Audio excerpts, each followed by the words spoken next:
fundamental issue of housing. I spent a lot of yesterday talking with people in Cornwall about their housing issues. And you might say, well, hang on, but have they got housing issues in Cornwall? Oh, they have. Yeah, they have. They've got issues with a very large private rented sector, half of which is well below standard. They've got very high levels of rent, and in every town or village, they've got hundreds of homes that are basically empty all the time because they're second homes of people that can afford a second home. And of course, empty homes in a village kills that village and kills that community very, very quickly and forces the poor to move out altogether. And so you end up with a deeply divided society. And what we were discussing then was regulation of the private rented sector, regulation of planning to prevent the numbers of holiday homes and things like that, but also the need to develop far more council housing. And then we got onto the discussion of the inefficiency, inadequacy and fundamental lack of democracy of most of the housing associations across the whole country. And so you then look around us here in London, just down the road, this development proposed for Peckham, look a bit further down the road, the massive development proposed for Lewisham. All of these things are predicated by a private sector investment in taking away a facility, in the case of Peckham, like a shopping centre, Lewisham similar, and so on, and replacing it with very high-rise buildings, which themselves would then become problematic. But very little of it would be even what they euphemistically call social housing, never mind council. So what we have in London is a constant process of social cleansing of inner London by the developers. You know how it works.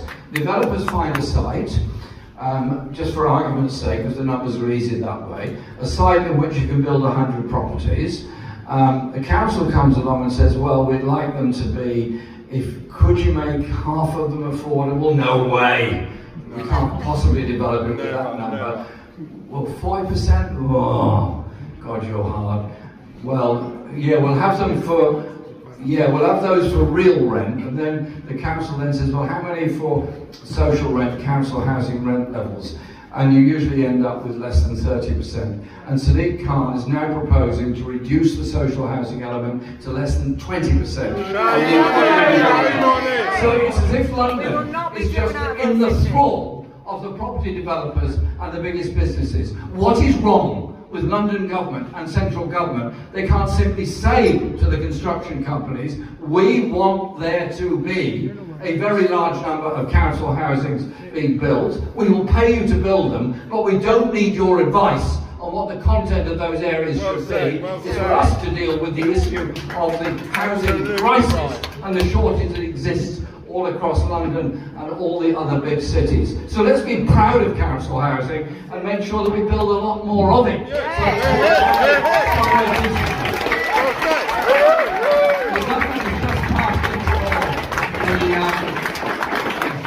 Rent bill, the private sector rented bill. Now, the bill itself is an improvement, I acknowledge that. It ends no-fault eviction, it gives slightly longer tenancies, it gives a slight degree of security, and it gives a slight improvement in conditions. Good, good, and good, as far as it goes. But the problem is, it doesn't regulate the level of rent charged in the private rented sector. Now, I don't suppose it's much different around here. In my constituency, you can't rent a reasonable two-bedroom flat for much less than £2,000 a month. So that means you've got to have a pretty big income to be able to do that. And within the private rented sector, more than half of the tenants pay more than half of their take-home pay in rent. Some pay 60 or 70. I was talking to somebody the other day who doesn't have a particularly bad job actually, pays 70% of their take-home pay in rent just to find somewhere to live in London. That's untenable, that's unsustainable. So we do need rent regulation, including rent controls in the private rented sector.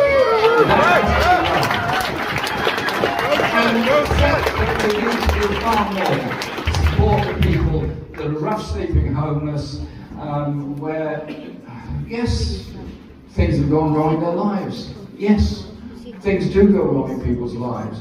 and they end up in a terrible situation. We don't need to pass by on the other side. We need as a society to say, we could do it if we wanted to. We will end all homelessness by insisting as a party doing that kind of thing. Two other things I just want to say before I sit down.